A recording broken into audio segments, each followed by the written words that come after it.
बिस्मिल्लाहिर्रहमानिर्रहीम। अस्सलाम वालेकुम वरहमतुल्लाहि वबरकातुहू। डायोड के हवाले से चौथे लेक्चर में तमाम तलबा को खुशामदीद कहता हूँ। आज के इस लेक्चर में मैं ब्रिज रेक्टिफायर के हवाले से आप लोगों को समझाऊंगा। इससे पिछले लेक्चर में मैंने फुल वेव रेक्टिफायर में ये बताया था कि एक ट्रांसफार्मर का किस तरह इस्तेमाल किया जाता है और किस तरह दो डायोड जो हैं वो एसी के फुल साइकिल को डीसी में कन्वर्ट करते हैं। आज के लेक्चर में हम ये समझेंगे कि बग़ैर ट्रांसफार्मर के किस तरह एसी के मुकम्मल साइकिल को डीसी में कन्वर्ट किया जा सकता है। तो इसके लिए ब्रिज रेक्टिफायर इस्तेमाल किया जाता है। ब्रिज रेक्टिफायर असल में 4 डायोड्स को एक ख़ास तरतीब में जोड़कर बनाया जाता है। तो ये आपके सामने देखें, इस डायग्राम में 4 diodes D1, D2, D3, D4 एक ख़ास तरतीब में जोड़े हुए हैं। इस सिस्टम को ब्रिज रेक्टिफायर कहते हैं। तो यहाँ देखें, ये दोनों डायोड्स एक ही डायरेक्शन में एक अंदाज़ में हैं और ये दोनों डायोड्स भी एक ही डायरेक्शन में एक अंदाज़ में हैं। और ये जो पॉइंट्स हैं, एक पॉइंट ये, एक ये इनपुट पॉइंट्स हैं और ये आउटपुट पॉइंट्स हैं। तो इनपुट पॉइंट्स में देखें 2 डायोड्स किस तरह जुड़े हुए हैं, इसका ख्याल रखना है। ये चारों के चारों डायोड्स एक ही किस्म के होने चाहिए। और यहाँ जो इनपुट पॉइंट्स हैं D1 और D3, इनके ऑपोजिट अंदाज में लाजमी जोड़ना है। यानी ये इसका P टर्मिनल है और इसका N टर्मिनल यहाँ जॉइंट है। और यहाँ देखें तो यही सेम मेथड यहाँ नज़र आएगा आपको। इसका P टर्मिनल यहाँ है और इसका N टर्मिनल यहाँ जुड़ा हुआ है। अब उसके नतीजे में ख़ुद ब खुद यहाँ जो हमें सिस्टम मिल रहा है, तो दोनों के इधर से भी N टर्मिनल यहाँ पहुँच गया, इधर से भी N टर्मिनल, ये आउटपुट वाला एक पॉइंट। और यहाँ से देखें, इसका P टर्मिनल और इसका भी P टर्मिनल, यानी D2 और D3 के P टर्मिनल इकट्ठे हो गए। इसी तरह D1 और D4 के N टर्मिनल इकट्ठे हो गए। यहाँ से हमें आउटपुट हासिल होती है। अब आते हैं इसका फंक्शन क्या है, यानी ये कैसे ये काम करता है कि मुकम्मल एसी को डीसी में कन्वर्ट करता है बग़ैर ट्रांसफार्मर के। और यहाँ और पिछले सर्किट में ख़ास फ़र्क देखिएगा। एक तो ट्रांसफार्मर इसमें है और ब्रिज रेक्टिफायर में नहीं है। दूसरे, इसमें 2 डायोड इस्तेमाल हो रहे हैं और ब्रिज रेक्टिफायर में 4 डायोड्स इस्तेमाल हो रहे हैं। तो चलिए समझते हैं कि किस तरह ये एसी को डीसी में कन्वर्ट करता है। तो देखें, ये एसी साइकिल आपके सामने है। ट्रांसफार्मर में ये मैं दिखा रहा हूँ, ये जहाँ से हमें मिलती है एसी सप्लाई, और ये इसका हाफ साइकिल पॉजिटिव, ये हाफ साइकिल नेगेटिव। तो पॉजिटिव हाफ साइकिल में जब इलेक्ट्रॉन यूँ चलते हैं, इधर से ऐसे आकर इनपुट वाले पॉइंट से इंटर होते हैं यहाँ से, तो वो 2 रुख पर चलने की कोशिश करते हैं, D1 की तरफ, D3 की तरफ। D1 टर्न ऑफ, या यूँ कह लें कि रिवर्स बायस हालत में आ जाता है। क्यों आ जाता है कि इलेक्ट्रॉन इसके P से N की तरफ जाने की कोशिश करते हैं और डायोड इलेक्ट्रॉन को P से N की तरफ जाने नहीं देता। ये ऐसी कंडीशन हो जाए तो ये रिवर्स बायस हालत में कहलाता है और करंट को रोक देता है। जबकि यहाँ से इलेक्ट्रॉन ये N से P की तरफ जा रहे हैं, तो ये रिवर्स बायस के बजाय फॉरवर्ड बायस में आ जाता है और करंट को पास होने देता है। इसकी रेजिस्टेंस कम हो जाती है, गिर जाती है, और यहाँ से इलेक्ट्रॉन यूँ जा सकते हैं। यानी फॉरवर्ड बायस हालत में डायोड की रेजिस्टेंस काफ़ी कम होती है और रिवर्स बायस हालत में बहुत ज़्यादा होती है। अब इलेक्ट्रॉन यहाँ से यूँ फ्लो करते हैं और इधर अपना सफ़र जारी रखते हैं। और यूँ देखे जाते हुए यहाँ RL यानी लोड रेजिस्टेंस से मुराद DC motor, DC fan, computer, any DC appliance हो सकती है। तो इलेक्ट्रॉन इसमें नीचे से ऊपर दाखिल होते हैं। ये मैंने एरो के ज़रिए शो किए, फिर इलेक्ट्रॉन फ्लो मैंने शो किया। ये तो यूँ आकर अपना राउंड पूरा करते हैं। अब इधर से आके कहाँ जाएंगे, तो देखें, इलेक्ट्रॉन जहन में रखें, यहाँ से ये डायरेक्शन मैंने बताई। इधर से आके ये इलेक्ट्रॉन अब इधर नहीं जाएंगे, इधर आकर अपना राउंड पूरा करेंगे। इधर ना जाने की वजह ये कि उधर से तो पहले इलेक्ट्रॉन ऐसे आ रहे हैं, तो यहाँ से अगर जाएंगे भी तो इस तरफ जाने की कोशिश करेंगे, तो ये इलेक्ट्रॉन फ्लो इधर से इलेक्ट्रॉनों को जाने नहीं देगा। इसलिए इलेक्ट्रॉन जब इधर से आकर इधर जाएंगे तो अगरचे ये जाने दे सकता है, लेकिन ये प्रेशर ऑपोजिट मौजूद है, तो इलेक्ट्रॉन यहाँ से इधर नहीं जा सकते, तो यहाँ से ऐसे आकर अपना राउंड मुकम्मल कर लेते हैं। तो इसमें जहन में रखिएगा कि पॉजिटिव हाफ साइकिल में इलेक्ट्रॉन कहाँ से कहाँ गए। यूँ इलेक्ट्रॉन आए इधर से ऐसे, ये मैं बिल्कुल सुकून से बता रहा हूँ आपको। तो लोड रेजिस्टेंस में नीचे से ऊपर इलेक्ट्रॉन, यूँ चलते हैं। अब जब नेगेटिव हाफ साइकिल शुरू होता है तो इलेक्ट्रॉन उलट चलेंगे, यानी पहले अगर इलेक्ट्रॉन यूँ अपना राउंड पूरा कर रहे थे, अब इलेक्ट्रॉन ऐसे चलेंगे, तो इलेक्ट्रॉन ऐसे आकर इस पॉइंट से एंटर होंगे।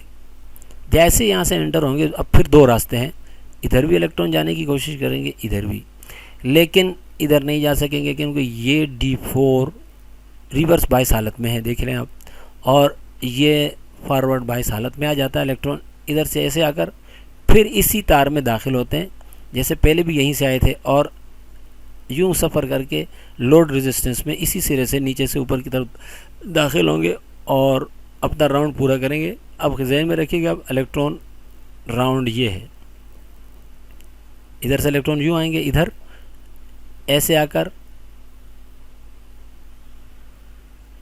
और अब यूँ पूरा करेंगे। अब यहाँ से इधर नहीं आ सकते क्योंकि पहले इलेक्ट्रॉन यहाँ से ऐसे आकर जा रहे हैं, तो जैसे इलेक्ट्रॉन इधर से इधर आएंगे तो ये वाले पॉइंट के इलेक्ट्रॉन, क्योंकि प्रेशर ज़्यादा है, ये इधर इलेक्ट्रॉनों को पुश करेंगे, इन इलेक्ट्रॉनों को इधर आने नहीं देंगे, तो इसलिए इलेक्ट्रॉन इस तरफ सफ़र करेंगे, क्योंकि यहाँ से वैसे भी इलेक्ट्रॉन ऐसे चल रहे थे, तो यहाँ से इलेक्ट्रॉन इधर अपना राउंड मुकम्मल करेंगे। इस तरह AC का मुकम्मल साइकिल DC में कन्वर्ट हो जाएगा। यहाँ तो इलेक्ट्रॉन कभी इधर और कभी इधर सफ़र करेंगे, लेकिन लोड रेजिस्टेंस में इलेक्ट्रॉन नीचे से ऊपर ही चलते रहेंगे। इस तरह DC करंट हासिल होगी यहाँ, और बग़ैर ट्रांसफार्मर के। इसका ये मतलब नहीं कि ट्रांसफार्मर का इस्तेमाल नहीं होता, ट्रांसफार्मर का इस्तेमाल इसमें भी किया जा सकता है और किया जाता है।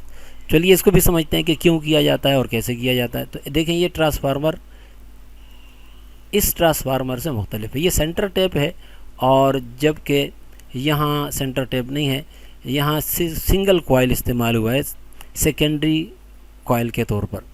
अब ये दोनों टर्न बराबर होना ज़रूरी नहीं है, ये इसके टर्न इससे कम होते हैं आम तौर पर। कम क्यों होते हैं और ट्रांसफार्मर क्यों इस्तेमाल किया जाता है?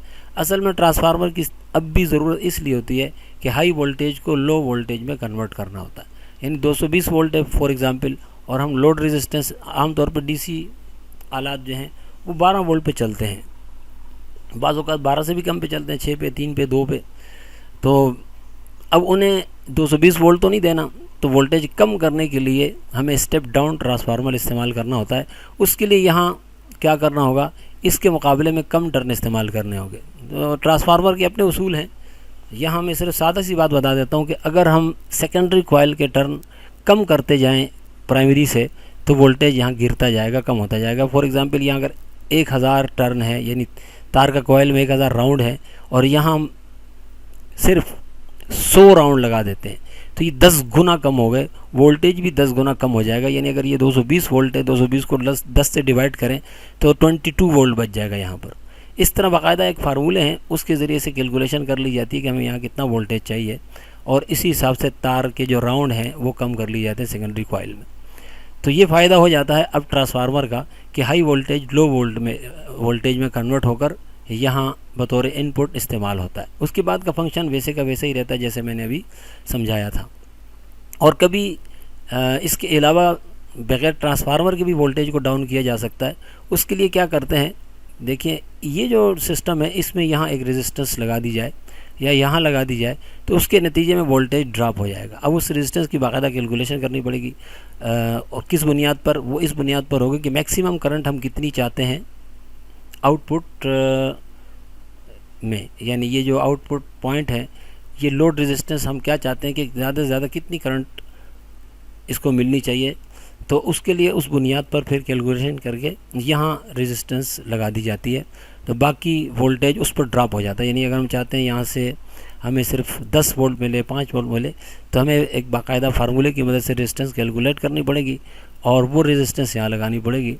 उसके नतीजे में वोल्टेज यहाँ से डाउन होकर हमें मिलेगा, और ये आला ख़तरनाक, इसके लिए करंट ख़तरनाक नहीं होगी, वोल्टेज ख़तरनाक नहीं होगा। अभी आप कहेंगे यार फार्मूला तो सर ने बताया नहीं, तो मैं बिल्कुल बताऊंगा, वैसी वीडियो बहुत लंबी हो जाती है। तो अब एक और बात ये समझ लें कि यहाँ आखिर रेजिस्टेंस क्यों इस्तेमाल करेंगे और वहाँ ट्रांसफार्मर क्यों इस्तेमाल करेंगे। तो अगर हम ज़्यादा करंट वाले आलात इस्तेमाल कर रहे हों तो फिर ट्रांसफार्मर ज़्यादा बेहतर होता है, क्योंकि ज़्यादा करंट की सूरत में ट्रांसफार्मर गर्म कम होता है, और अगर ज़्यादा करंट की सूरत में हम रेजिस्टेंस यूज़ करते हैं वोल्टेज को डाउन करने के लिए, जैसे अभी मैंने यहाँ समझाया, यहाँ अगर मैं रेजिस्टेंस लगाता हूँ और करंट ज़्यादा इस्तेमाल करता हूँ तो उस सूरत में रेजिस्टेंस बहुत ज़्यादा गर्म होती है, और रेजिस्टेंस लगाकर वोल्टेज को डाउन तो किया जा सकता है, लेकिन उसकी सूरत में हम एक ख़ास ज़्यादा करंट हासिल करना चाहते हैं तो वो हासिल करने में भी दिक्कत पैदा होती है, कई मसाइल होते हैं। तो कम करंट का सिस्टम अगर हम चाहते हैं, यहाँ बहुत मामूली करंट और वोल्टेज को डाउन करते हैं रेजिस्टेंस के ज़रिए, तो फिर ज़्यादा बेहतर है ट्रांसफार्मर का इस्तेमाल ना किया जाए। लेकिन अगर हम चाहते हैं कि यहाँ ज़्यादा करंट इस्तेमाल हो, तो फिर जो है वोल्टेज को डाउन करने के लिए रेजिस्टेंस का इस्तेमाल करने के बजाय ये ट्रांसफार्मर सिस्टम ही ज़्यादा बेहतर होता है। तो उम्मीद है आप लोगों को अच्छा लगा होगा लेक्चर। और हमारे एक दोस्त ने हमें कहा है कमेंट्स में कि मैं प्रैक्टिकल करके दिखाऊं, तो वाकई में प्रैक्टिकल की बहुत अहमियत है, और मैं ख़ुद भी ज़ाती तौर पर एक तवील अरसे से साइंस पढ़ा रहा हूं। तो मेरा अगर बस चलता तो मैं गवर्नमेंट के जो कोर्सेज़ हैं उसके अंदर प्रैक्टिकल के 100 नंबर कर देता। जब हम मैट्रिक कर रहे थे 1987 की बात है, तो उस वक़्त से लेकर थोड़ा अर्सा पहले तक प्रैक्टिकल के 25 नंबर थे, और अब जो है चंद साल पहले 2009 में इन्होंने उससे भी कम करके 15 नंबर कर दिया। यानी प्रैक्टिकल की हमारे यहाँ माशाल्लाह कितनी अहमियत है कि पूरे प्रैक्टिकल वर्क के सिर्फ 15 नंबर है। हालांकि प्रैक्टिकल वर्क के 100 नंबर की अलग बुक होनी चाहिए। अगर मुझे वज़ीर तालीम बना दिया जाए, खैर चलो इतना काबिल तो नहीं हूँ, लेकिन वैसे ख्याली पला वाली बात है, या मुझसे कोई मशवरा ही ले कि प्रैक्टिकल के कितने नंबर होने चाहिए, तो मैं यही कहूँगा वज़ीर तालीम को या तालीम के जो बाख्तियार लोग हैं कि बाकायदा बुक 100 नंबर की होनी चाहिए। सिर्फ नंबर 100 नहीं हो, बल्कि उसके अंदर काम भी होना चाहिए और उसे लाजमी करार दिया जाए। प्रैक्टिकल वर्क जितना ज़्यादा होता है उतना ही साइंस बड़ी आसानी से समझ में आती है। लेकिन थ्योरी की बहरहाल अपनी अहमियत है। तलबा जब थ्योरी को पढ़ते हैं तो उन्हें बहुत कन्फ्यूजन होता है, इसीलिए मैं थ्योरी को यहाँ समझा रहा हूँ। और इंशाल्लाह कोशिश करूँगा कि इलेक्ट्रॉनिक्स के हवाले से कुछ प्रैक्टिकल वर्क को भी शामिल करूँ, कुछ छोटे प्रोजेक्ट भी साथ शामिल करूँ, ताकि एक तो दिलचस्पी भी बरकरार रहे और जो बात समझाई जा रही है वो समझ में भी आए। इंशाल्लाह मैं इसका इंतज़ामात कर लूँ तो फिर मैं प्रैक्टिकल भी शामिल करूँगा। अब इजाज़त चाहूँगा आपसे, और वीडियो पसंद आए तो ज़रूर लाइक कीजिए, और मेरे चैनल जबल इल्म को सब्सक्राइब भी कीजिए, और अपने ख़ास तौर पर दोस्त जो तुलबा हैं उनको समझाएं और उनको मेरा चैनल सब्सक्राइब कराएं, ताकि तुलबा को ख़ास तौर पर फ़ायदा हो।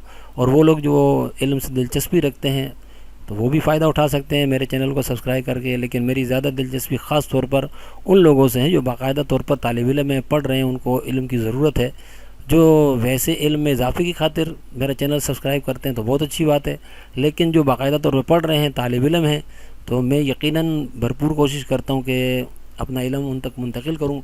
क्लास में भी मेरा यही तरीका है, तुलबा को बहुत ही डिटेल से समझाने की कोशिश करता हूँ, लेकिन हमारे तुलबा ज़्यादा दिलचस्पी लेते नहीं हैं। बस नकल का रुझान चूँकि बदकिस्मती से हमारे मुल्क में बहुत वसी हो गया, ख़ास तौर पर सिंध का हाल तो बहुत ही बुरा है। अल्लाह ताला ही हमारे इन अहबाब इक़्तिदार जो हैं इनको हिदायत दे, और बुरे असातिज़ा से और बुरे ओहदेदारों से, बुरे हुक्मरानों से अल्लाह हमें निजात दे। अल्लाह हाफ़िज़।